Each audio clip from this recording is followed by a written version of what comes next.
Good morning, everyone, and welcome back to Think BRICS. Today, we have a special guest with us, Professor Gustavo de Carvalho. With over 15 years of experience in public policy, multilateralism, and African governance, he's a true expert in the field. As a senior researcher at the South African Institute of International Affairs, Gustavo leads the African Governance and Diplomacy Program, helping African stakeholders make their mark on global issues. He has worked with top organizations like the United Nations, the Institute for Security Studies, Accord, and Global Witness, making him a go-to authority on a global public policy. We are honored to have him here today. For those who are interested in diving deeper into his work, check out the links to his personal website and social media in the description. Professor de Carvalho, welcome.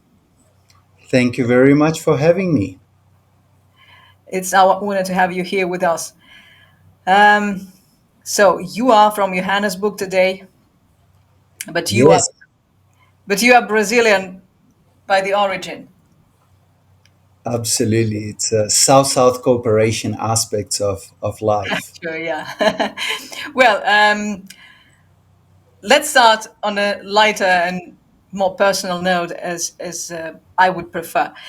Could you share a bit about your journey? How did a Brazilian professor find his way to South Africa, and in what ways your background shaped your career and work there? Thanks. And I think it's an interesting journey in the context of this discussion we're having today, because I think my personal history with South Africa is somehow linked to BRICS itself. So I came to South Africa in the mid 2000s when the talk in Brazil, South Africa, and India before the creation of BRICS was IBSA, the grouping that still exists, but very much a lot of its roles and initiatives and importance was overtaken by BRICS after 2009. So I came here for a 3 months internship in the early 2000s. I was interested in African issues. I was very engaged in research around IBSA, about multilateralism. So I thought it would be interesting to give it a try. And then almost 20 years later, I'm still around. And it does show that South-South cooperation at times, and really an issue that we work with very closely, has different connotations rather than just political aspects. And my background, to a large degree, I think, has always been one of looking into the world perhaps from a slightly different perspective. I moved south. I didn't move north, or I didn't move to other regions of the world, which very much. West is some. Oh, yes. So that brings, I think, a different perspective. I think it brings a different way of seeing things, and perhaps more acknowledging of some of the challenges that we have, but also seeing that there is much more opportunities that we can have to make a difference internationally beyond traditional spheres of cooperation, politics, and economics. So you are personally on your skin. You felt that South-South cooperation exists. Yes, I don't even think I was very familiar with the terminology South-South cooperation when I first moved here, but I guess it became a lifestyle, maybe. Well, 20 years ago, I don't think that that was this description of South-South cooperation, even if I don't know if it existed. Well, you are now in South Africa for 20 years, and let's stay in South Africa for a moment. We recently covered the U.S.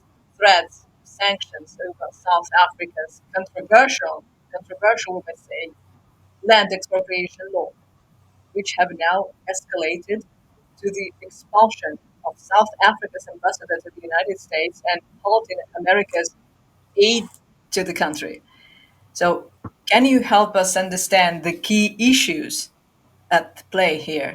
What's going on? And how do you assess the current state of the United States South Africa relations today? And what could be the broader implications for South Africa's foreign policy in general? Thank you. And I think the short answer would be no one really knows. I think the long answer brings a little bit more nuance. I actually just came back from the United States. I spent a couple of weeks there having conversations with different actors, trying to understand the bilateral relations. And then in my last day, last Friday, this is when we got the news of the expulsion of the South African ambassador. And I think there is a number of issues at play there. I think perhaps starting with the United States itself. We've seen under Trump administration a very different approach towards foreign policy, one that is on the one hand far more transactional, but also on the other hand a country that is far less willing to engage with differences with other countries in the world. We've seen already for a number of weeks the narrative and the positioning of the United States towards South Africa really targeting and instrumentalizing many of the racial sensitivities within the country and responding to some of the demands from small minority groups in South Africa that have had concerns about this new Land Reform Act or Expropriation Act, claiming that it was going to target primarily white farmers.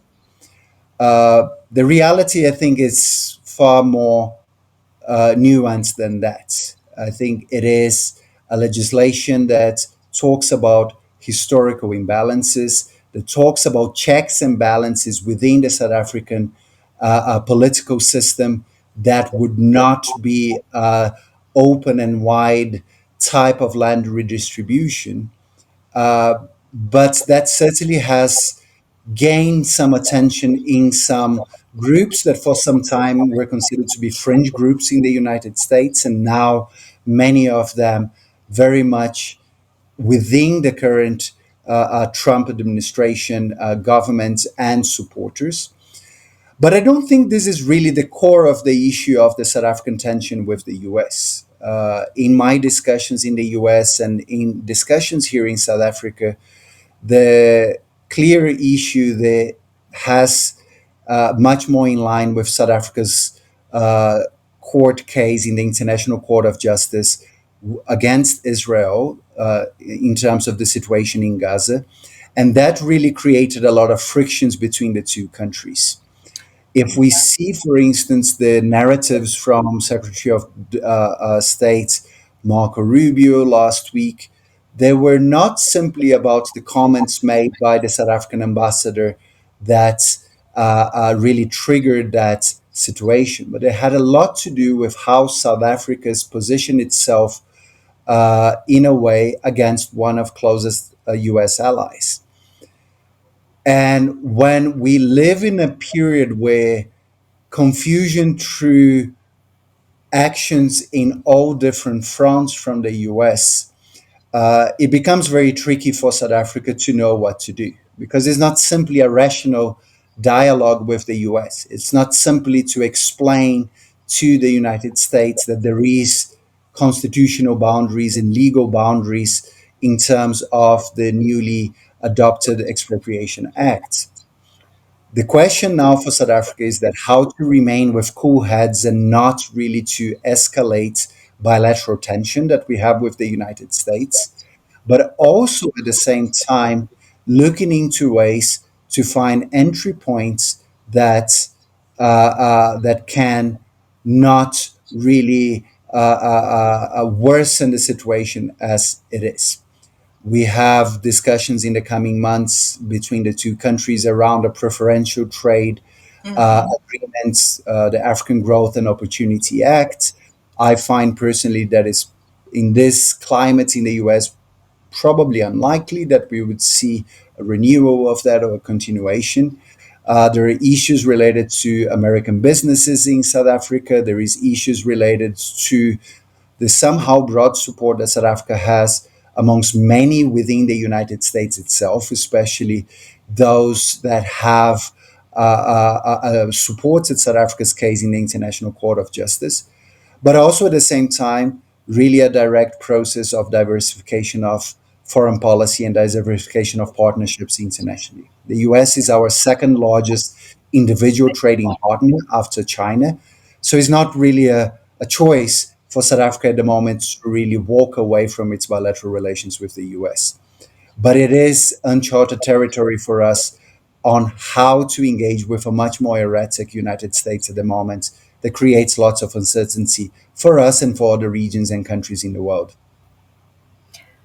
Well, actually, we are on our channel. We made a video of that International Court of Justice when South Africa stood against Israel.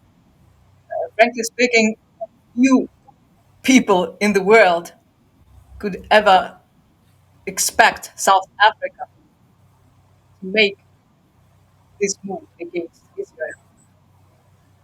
And actually, well, I think from that very moment, South Africa got respect, even more respect around the world, because they could not, they didn't have fear to do what they did to protect, well, protect, I don't know, somehow, to stand with Palestine. Well, yeah, South Africa today in a very awkward position thanks to Trump administration. And so, in your opinion, what will be the direction of the further South African foreign policy? I think there will be a mix of continuation and adjustments going forward. To a certain degree, you mentioned of the international surprise on South Africa's action in the International Court of Justice. From our perspective here in South Africa, and especially those of us working closely with foreign policy issues, we probably would have been surprised if South Africa did not take the actions that it did. Since democratization in the 1990s, the Palestinian solidarity issue has been probably one of, if not the most consistent non African issue within the South African agenda. There is a historical relation that dates back from the non aligned movements days in the 1950s, 60s, and 70s, where the South African liberation struggle and the Palestinian solidarity movement almost walked hand in hand for many decades and were able to look into each other's situations with a sense of familiarity in terms of how the different mechanisms have been utilized for segregation of different groups and so on. And that has really remained one of the very consistent issues within South African foreign policy. Now, when it comes to what will South Africa do next, I think there are certain things we should be somehow pretty confident that will happen. One is very unlikely South Africa would change directions in terms of its engagements on the Palestinian issue. It is very important, and I often joke that it's as close to be domestic as a foreign policy issue could be in the South African case. Two, I think what we are currently seeing a lot of movements in Pretoria, in our capital city, in terms of what to do next in terms of the United States. We've seen a fairly measured response from the South African government after the expulsion of the ambassador, and a lot of soul searching on what type of new South African political envoy, as the ambassador, will be moving forward. Certainly, I don't expect that to be decided very soon. I think there will be a lot of thinking. But the big question there is, how will South Africa find entry points within this very changing environment in the US in terms of not only making its case, but particularly trying to reduce the risks of further escalation of tension that may impact the country negatively.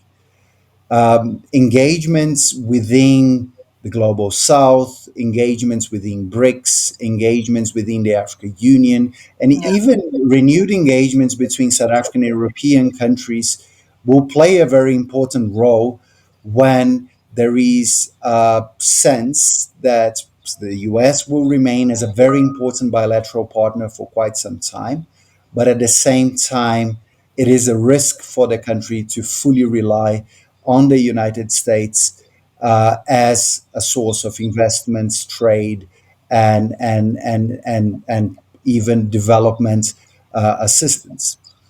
Uh, the question then is, will South Africa be successful in doing that? How much the country will be willing and able to really find new markets, to find new partners, and to strengthen those that the country already engages with, and find markets that are perhaps at the moment overlooked, and I would say particularly within the global south, in Southeast Asia and in Latin America, that are untapped, largely untapped territories for South Africa's foreign policy. And the final point, which is not only South Africa, but certainly a number of countries within the global south, how much emphasis will be played this year in particular around engaging in thinking and in a process of rethinking our international tools for dealing with cooperation, for dealing with peace and security, including but not only the United Nations. I see. Well, we have a lot to look to see what will happen next, because the situation, as I told, South Africa now, Ian, is it's very from one side is ambiguous, from the other side is dangerous, because South Africa is dependent on on the United States market, right? From the other side, China, of course. Well, yeah, this is a very interesting question, and we will look further at the development. Actually, I don't think I didn't think it will come to the moment of the expulsion of the ambassador. This is serious. This is serious. Uh, Professor, now let's take a step back to your roots and shift our focus to Brazil, another key BRICS nation like South Africa. In 2025, Brazil assumed BRICS chairmanship amid a deeply polarized political landscape. How do you think these domestic challenges might influence its leadership within the bloc? Thank you. And I think it's an important question. And especially when we see, I think, three particular processes that have been quite important for Brazil. One, as you mentioned, the BRICS presidency in 2025, which is a continuation of a number of discussions that have been happening within the bloc already for a number of years, whether we're talking about issues related to systems of payments and trading in local currencies. But I think within that context is particularly discussions that Brazil is certainly pushing already and will continue pushing until the summit in July. It is about a reflection about international institutions, multilateralism, and what is their role, and how BRICS countries actually see that. The second process that particularly important for Brazil within this moment is the continuation of decisions made within the G20 discussions of 2024, the Brazil chair, and now South Africa is chairing. For Brazil, issues related to the Global Alliance Against Poverty and Hunger, issues related to climate, issues related to taxation internationally, but also the reform of international financial institutions remain particularly important and will remain so this year, both in terms of bringing some of these issues within the BRICS context, but also in terms of support that it provides to some of the discussions that will happen here in South Africa. And finally, certainly of very critical importance for Brazil is the whole hosting of COP30 in December in Belém, in the northern Amazon region of Brazil. And an area that, particularly within this current administration, is of ultimate importance for the country, and a lot of attention is being paid to that. What is difficult for the country to do at the moment is how do you balance out both the domestic challenges that exist in terms of an economy that perhaps is not growing as fast as the country would like to see. We've seen in late 2024 the economy facing some shocks, and especially with decreased confidence within the business community and the exchange rates really fluctuating very heavily. We are also seeing increasing pressure and demands from the previous administration, especially as many that supported the President Bolsonaro administrations now in jail for the acts and for what the judicial system in Brazil considered a direct threat and a direct attempt to overturn the democratic order in Brazil, and to what extent they will be able to continue disrupting processes, and how much that will influence the government's ability really to pursue some of those foreign policy issues. But I certainly think that there is still many opportunities for the country as it works together with other BRICS countries to really continue some of the issues and discussions within BRICS, in particular within other, amongst other global South countries, and especially in a moment where the level of international uncertainty becomes so high that countries are looking for options more than alternatives. They're looking for options to diversify their ability of growing, of developing themselves, but also reducing their own exposures to international risks. That is part of the reason why I think BRICS becomes such a attractive proposition for so many countries within the global South, not because they want to suddenly abandon all of the other institutions and mechanisms they are part of, but they feel that by joining a group like BRICS, it gives them more leverage, a stronger voice internationally, and helps them really to more directly shape that. And that is very much part of the DNA of Brazilian foreign policy in the last few decades, of finding those spaces and developing narratives that really can contribute to the empowerment of developing economies, but also that ensures that they can benefit better from different processes of international integration. Thank you. We can't avoid the United States among other issues. The U.S. has stated its intention to move away from interventionist foreign policy, yet recent actions under the new Trump administration suggest a deliberate strategy to undermine BRICS. So you remember that threats with 100% tariffs and so on. So this strategy seems clear in Brazil, also, but also in South Africa and beyond, with economic threats, targeted sanctions, and efforts to exploit internal divisions. How do you assess Washington's current approach toward BRICS? In this context, how might this pressure impact Brazil's role during its chairmanship?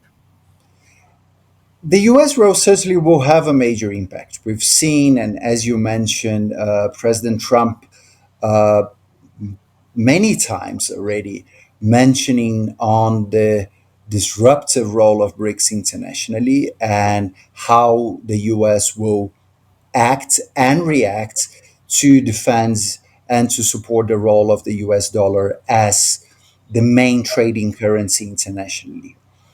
There's a couple of issues there that I think is important for us to break down. One of them is, even though we've been having for a number of years serious discussions around a new system of payments, in regards to creating mechanisms to strengthen a settlement of trade within BRICS with local currencies, that none of us really have an expectation that this process will be finalized and implemented very quickly and in the short term, meaning that continued discussions between ministries of finance, governors of central bank of different BRICS countries are still in very early stages, considering that it's not simply to create a new system of payments and implement it overnight. There's so many other aspects within that discussion in terms of interbank cooperation, in terms of deciding what types of tools will be created to increase liquidity or the ability of utilizing our local currencies in different settings.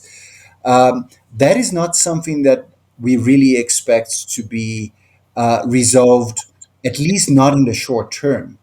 It is a complex process that involves some of the largest economies in the world, but also some of the largest economies in the world that traditionally do not trade as much with one another. BRICS is not a trade agreement in the sense of tariffs or preferential access to products and services. BRICS talks a lot about trade, but what I often call a trade infrastructure, the ability of countries to really engage with one another. That means that the use of local currencies to a certain degree is not so much, and I don't see that, at least not in the short or midterm, an actual threat to the US dollar. It's a process of diversification, of reducing exposure to risks and creating potential new mechanisms that these countries can better engage with one another in different situations without overly relying on institutions like SWIFT that are increasingly seen as not as an international common good, but as a political tool of economic proportions. That, to a certain degree, can calms me very much in terms of the negotiation process that is already happening towards the BRICS summits that is going to happen in Brazil in July. Because the discussions within BRICS uh, are led by the principle and the tool of consensus, and it's seen within BRICS with this dual role. It's both seen as a principle, but also as a mechanism. What it does create at the end is a process of heavy negotiation towards minimum common denominators, meaning that a country like Brazil or Russia in 2024 or South Africa in 2023, yes, have a lot of influence on some of the issues that are put at the table, but eventually that negotiation between the members tend to create far more incremental and stable and often very slow by design decision making process. Yeah, because if a few years ago they were only five, now they are 10 Precisely. member countries, then other nine BRICS partner belt. So that a lot of countries involved, and about BRICS payment system. Actually, we know very well that Russia is very interested in it. Iran, we know why. Then recently, President Lula da Silva made a statement that BRICS is currently working on alternative payment system. So it means that this question is in the air. Yeah, Yes, right. It is. It's impossible to create it overnight and implement in 10 countries. But the process is going on. yeah, Process is going on. So I hope one day we will see that. We will see that. Well, thank you very much for your overview of Brazilian side. And now let's move to another region. Uh, you have conducted extensive research across various regions of the global south, and as now we explored Brazil, it's time to head to Russia. So as soon as I'm a Russian citizen, I'm interested in how it's going on, how is evolving the relationship between the Russian Federation and South Africa, and Africa in general. So, how do you see this partnership evolving, and what should we expect in the future?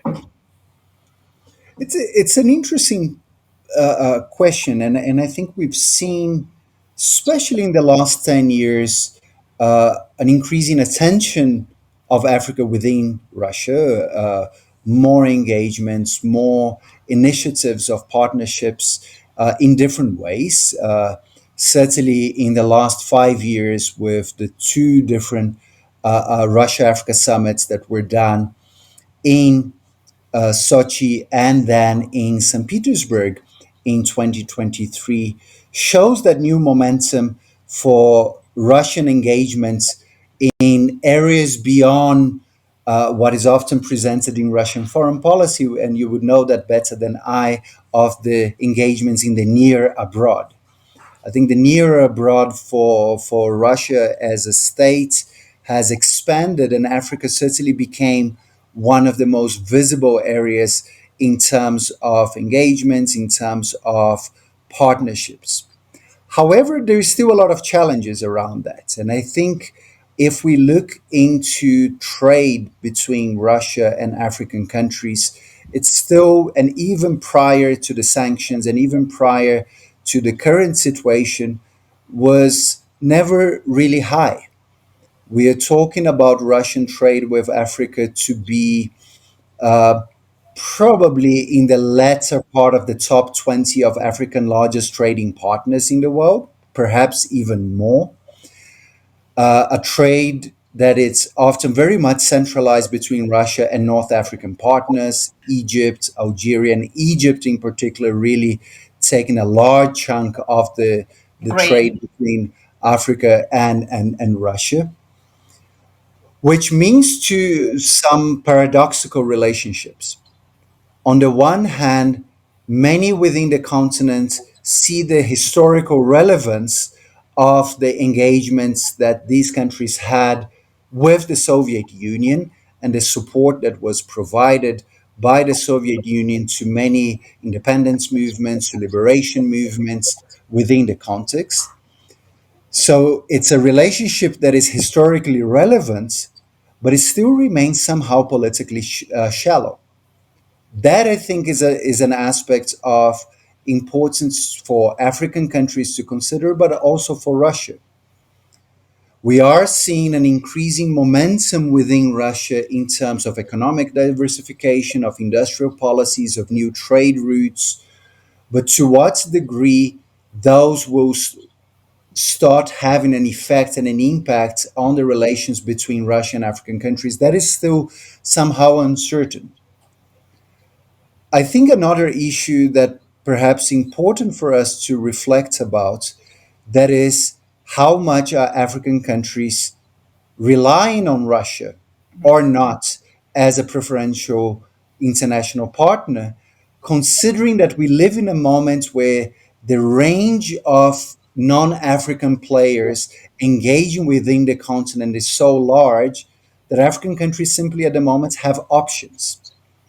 We are not only trading with China, perhaps the most visible and largest trading partner of African countries, of most African countries, if not all. I don't want to be incorrect here. Uh, we see an increasing role of countries from the Gulf, United Arab Emirates, Qatar, Saudi Arabia playing an increasingly visible role within the continent. We've seen countries like Turkey playing quite an important role within Africa, and particularly within North Africa and in the Horn of Africa. Countries like Brazil, like Thailand, like Indonesia, like India, that is now the second largest trading partner of the collective of African countries.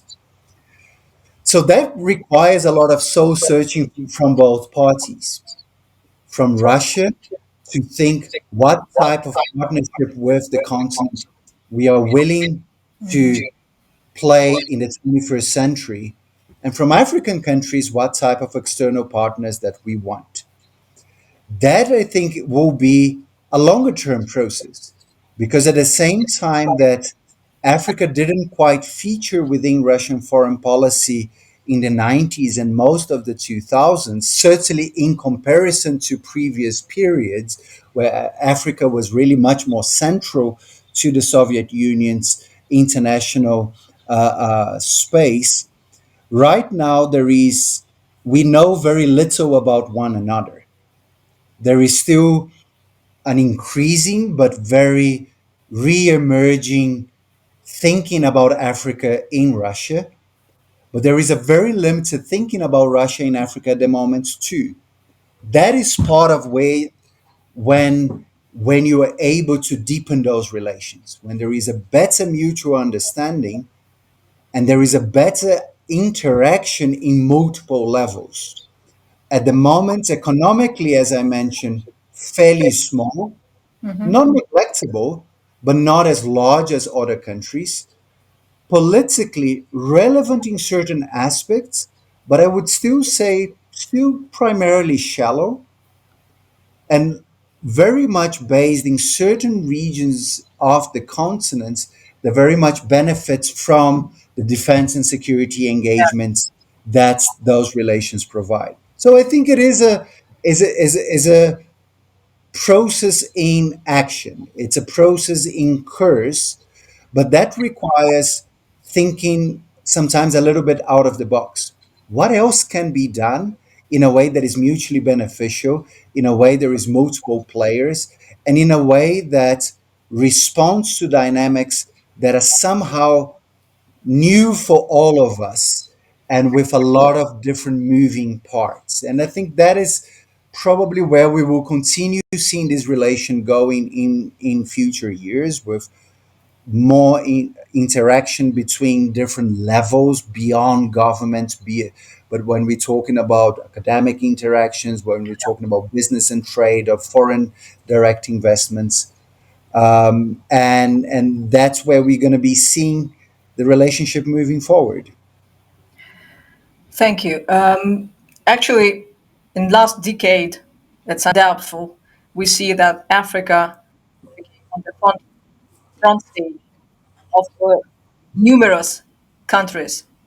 So the interest towards Africa is growing from year to year. Yeah.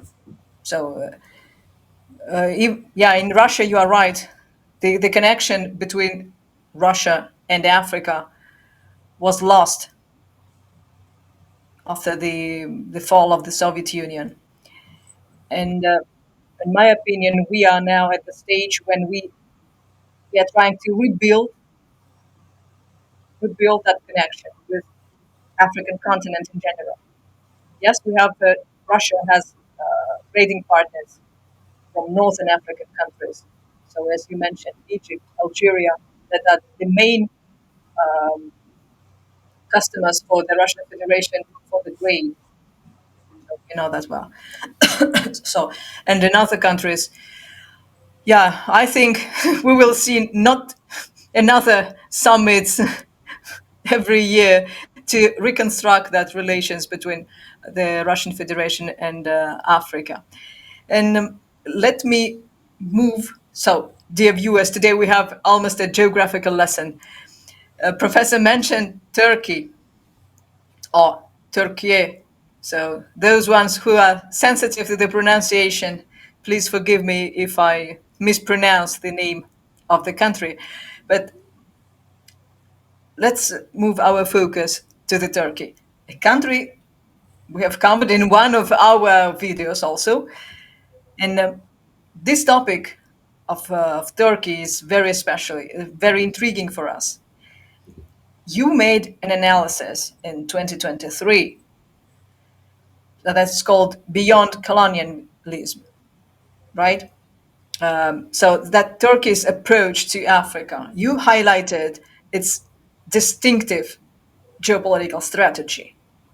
So how do you see this shaping Africa's relationship with long-standing partners and emerging global players? Thanks, and I think Turkey or Turkey is one of the most interesting cases of countries that have increasingly looked into Africa as a space for diversification of foreign policy.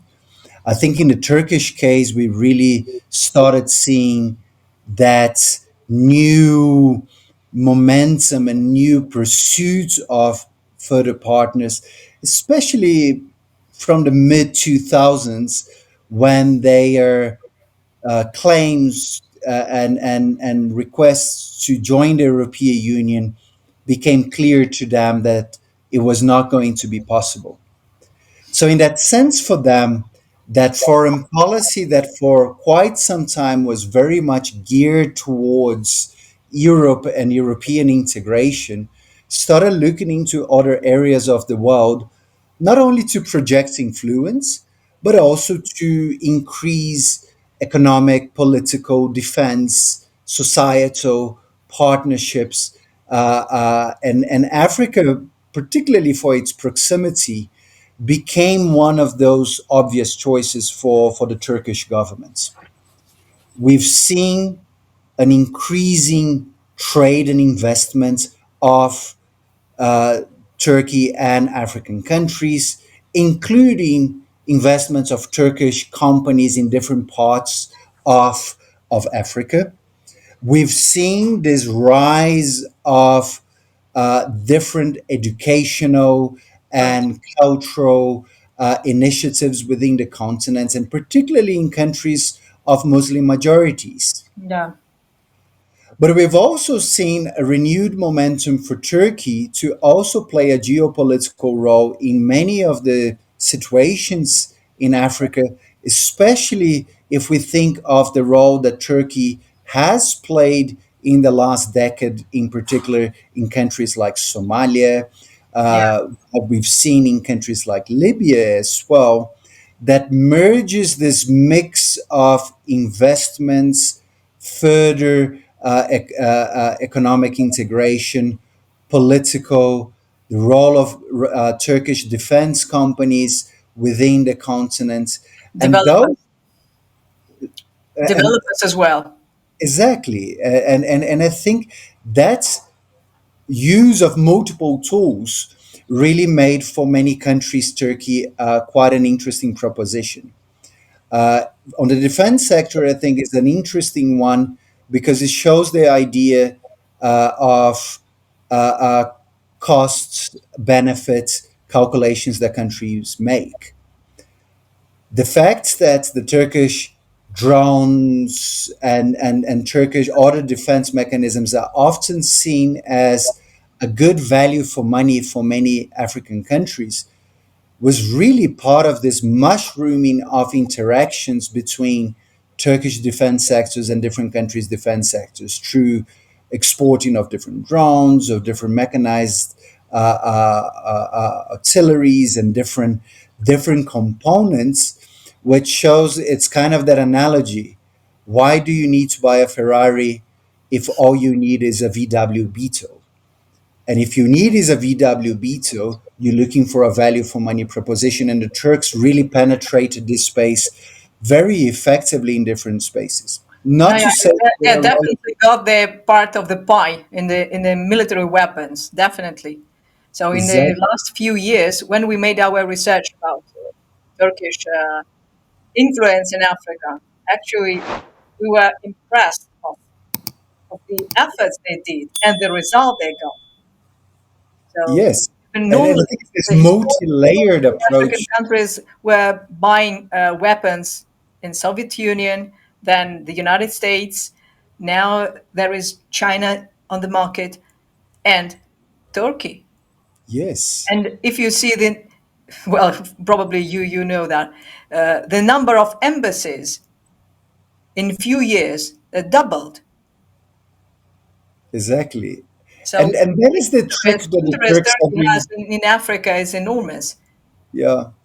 And I think that is the trick that the Turks have been very effective. They haven't been particularly single focused in their type of engagements. It's very multi-layered and adaptive, and I think that is a not always well received, not always seen as a positive, but primarily one that really targeted different types of approaches as complementary to one another, as this broader vision of the Turkish state and Turkish society on how to engage with a region that they traditionally had not worked with that closely with for at least for a number of decades now. Just another moment about Turkish soft power, the soap opera diplomacy.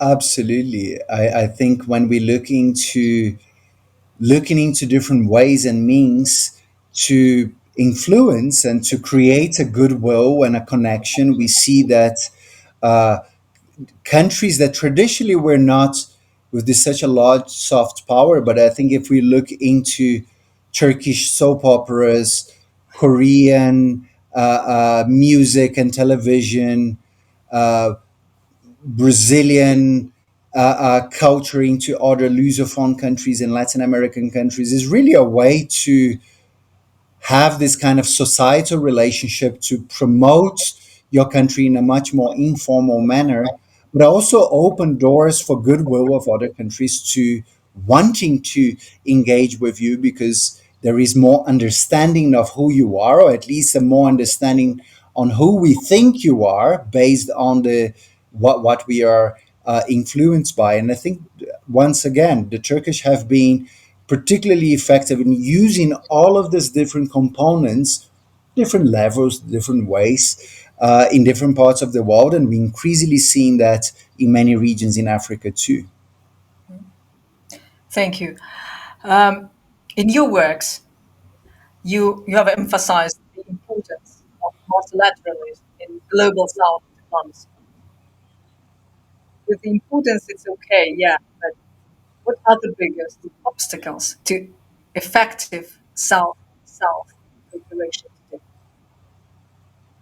Thank you, and perhaps we're doing a full circle now from where we started with talking about South-South cooperation, and another reflection on that. I I think multilateralism and South-South cooperation, they we often take them as almost as a value that many southern countries have, that is an idea of solidarity, but I think there is a very pragmatic reason for that. Mhm. We know that the world is far more fragmented than what it was a couple of decades ago and even a couple of years ago in terms of countries rising to prominence, different interactions, connections, partnerships, different nodes of geopolitical contestations. And for southern countries, engaging with one another and engaging in multilateral settings is not simply a value proposition. It is a pragmatic proposition that by pooling resources, by working together, by providing, that allows us to have our voice better heard. It allows our claims and our objectives to be better met by those institutions. But at the same time, it is still a work in progress. It's still a complicated initiative for all of us within the global south really to strengthen that. And I think there is some reasons for. One of them is that South South cooperation can be seen in multiple ways. We can see South South cooperation simply as the partnerships that are developed within international organizations in the pursuit of a common goal. We see that, for instance, in Africa, where increasingly in the last 10 years, the development of common African positions have often been used as a vehicle towards achieving better results in multilateral negotiations. We can see that South South cooperation from a more technical developmental perspective, where countries are providing to one another and sharing experiences that really can bring that similarity of history in terms of achieving particular developmental objectives. The core challenge with that is that I think we need to somehow move beyond the rhetoric of the importance of South South cooperation and really push much further our own understanding. How is that really different to other types? I'm not saying that it's not, I think it is, but it's not often very well articulated. What are the different things that we can do, and how do we scale that up? Because the challenge it comes sometimes is with trying to reinvent the wheel and committing the same challenges of the same groups, and particularly OECD countries that we often criticize for their approaches and conditionalities and so on. But simply because it's coming from one southern country to another does not necessarily mean that we're not going to fall into the same pitfalls. Second, I think we need to utilize a lot of the mechanisms that we have at our disposal far more effectively than we currently do. Whether it is within institutions like the new development bank from that has been created from BRICS Yeah. and using as pilots and testing grounds. But we need to think about one another much more visibly, not only in our narratives, but in our promotion of exports, in our engagement between societies. I'm Brazilian that have been in Africa. So I grew up, I was born and raised in Brazil. And I joke saying, and then I became an adult in South Africa.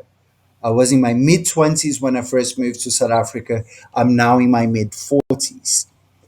That's It still surprises me how little we know in Africa about Latin America and how much Latin America knows about Africa. And we can say the same about other regions, about Asia, the Caribbean, and so on. We need to have more concerted efforts where there is more organic spaces for different regions within the global south to engage with one another. And perhaps this is being one of the biggest obstacles and also one of the biggest opportunities, especially in a world order where it's incredibly fragmented, uncertain, and risky. That I think are some of the vehicles, the ideas, the tools, the approaches in the coming years the global south countries really need to look into as a way to not only promote south-south cooperation as a goal in itself, but also as a very obvious mechanisms of increasing complementarity, interdependence, mutual understanding, and ultimately to reduce our own reliance on many of our traditional partners in terms of all of those sectors. Because whether we like it or not, we don't have really a choice in terms of who are we engaging with at the moment. We still trade a lot with our European, Asian, and North American partners. And that is fine. I don't think there is anything wrong with that intrinsically. But when we want to reduce our reliance and increase our leveraging negotiations, we need to start looking elsewhere. And if we don't look into one another, there is not another world that we can look into. So the remaining parts that we need to start thinking much more carefully is how we see cooperation beyond just technical developmental cooperation styles, but in a much more concerted effort of state policies and regional policies about better cross-South integration than what we see at the moment. I see. So the main idea, let me sum up, to stop talking about cooperation, but do cooperation. You said in 10 seconds what I tried to say in 5 minutes. Thank you very much. Actually, yeah, we are talking, not we are, the politicians, the organizations, they are talking too much, but the fact is we must act. Precisely. Well, thank you very much. Thank you very much, Professor De Carvalho, for sharing your valuable insights and expertise with us today. Your work is truly inspiring, and we appreciate your time you have taken to engage with us. We hope to see you again on our channel. And Thank you very much. to our audience, dear friends, thank you for joining us today. We hope this conversation has been as enlightening as it has been for us. If you have any other questions, please feel free to reach out to us in the comment section below. You will find that, and subscribe to our Telegram and substance. Stay tuned for more discussions and see you next time.